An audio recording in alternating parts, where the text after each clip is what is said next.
তিতা করলার যে হালকা হালকা তিতাটা আছে সেটা আমার কাছে অনেক ভালো লাগে। আসসালামু আলাইকুম বন্ধুরা, কেমন আছেন? আশা করছি ভালো আছেন। আমরা আল্লাহর রহমতে ভালো আছি। সপ্তাহ আগে আপনাদের ভাইয়া মিডিয়াম আকারের চিংড়ি মাছ আনছিল। তখনই আমার মনে হয়েছিল যে একদিন তিতা করলা আনবো আর তিতা করলা দিয়ে রান্না করবো। বিকাশ এই কথা, আজকে তিতা করলা নিয়ে আসছে আর তিতা করলাগুলোকে আমি রিং রিং আকারে কাইটা রাখছি আর চিংড়ি মাছগুলোকে এখানে আমি বোনা করে নিচ্ছি। কাঁচা মরিচ, হলুদ, মরিচ, ধনিয়া আর একটু জিরার ফাঁকি দিয়ে আমি মাছগুলোকে কষাচ্ছি। অনেকে আবার জিরা ফাঁকি খান না তরকারিতে, আমি কিন্তু খাই।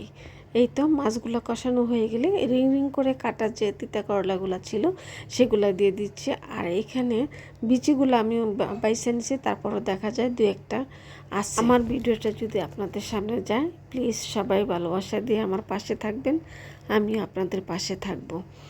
এই তো চিংড়ি মাছ তিতা করলাগুলো দিয়ে সুন্দর করে নেড়ে চেড়ে দিচ্ছি। আর এখানে আমি পানি ব্যবহার করি নাই। তিতা করলাগুলো মজার পরে দেখি কি অবস্থা হয়, যদি একটু হালকা পানি দিতে হয় তারপরে না হয় দিব। নেড়ে চেড়ে তিতা করলাগুলোকে ভালো করে মশলা মাখাচ্ছি যেন মশলা সহ তিতা করলাগুলো মজে।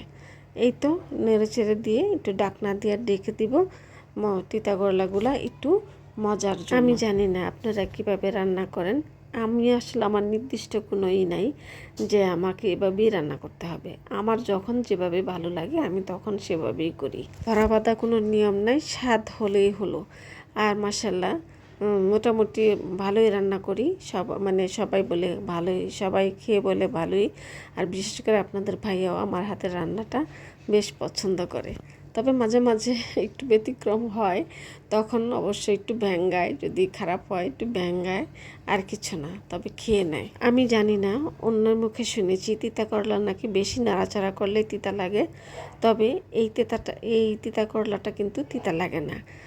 আমি আজকে অনেকক্ষণ নাড়াচাড়া করছি কিন্তু তিতা লাগে নাই, কারণ মশলা টশলা দিয়ে পানি দেয় নাই তো, শুকনো মশলা খালি লাইগা যায়, সেই জন্য বারবার খালি নাড়া দিয়েছিলাম। আর এই যে মাছ দিয়েছি বিদায় একটু গরম মশলা দিয়ে দিলাম, এতে টেস্টটা আরও বাড়বে। এখন দেখছি আর পাচ্ছি না, মনে হচ্ছে হালকা একটু পানি দিতেই হবে, কারণ নিচে লেগে যেতেছে। এই তো নেড়ে চেড়ে দেখলাম যে আর পাচ্ছি না, লেগে যেতেছে, তাই হালকা একটু পানি দিয়ে দিলাম। দিয়ে ভালো করে কিন্তু রান্নাটা কমপ্লিট করে নিয়েছি। আর বাটিতে পারলাম না, একদম হাঁড়ি নিয়েই টেবিলে বসে পড়লাম, খাওয়া দাওয়া করতেছি। অনেক দিন পর আপনাদের ভাইয়া সহ আমরা 4 জন এক টেবিলে বসে খাচ্ছি। আপনারা হয়তো জানেন, আপনাদের ভাইয়া গ্রামের কাজে অনেক দিন যাবৎ গ্রামে থাকতেছে, সেজন্য বেশিরভাগ সময় উনি গ্রামে থাকেন, আমাদের সময় একটু কমই দিতেছেন। কিন্তু ইদানিং অনেক দিন হয়েছে আমাদের সময় দিচ্ছেন। তো টেবিলে খাইতে খাইতে আপনাদের কাছ থেকে বিদায় নিয়ে নিব। সবাই ভালো থাকবেন। আসসালামু আলাইকুম, আল্লাহ হাফিজ।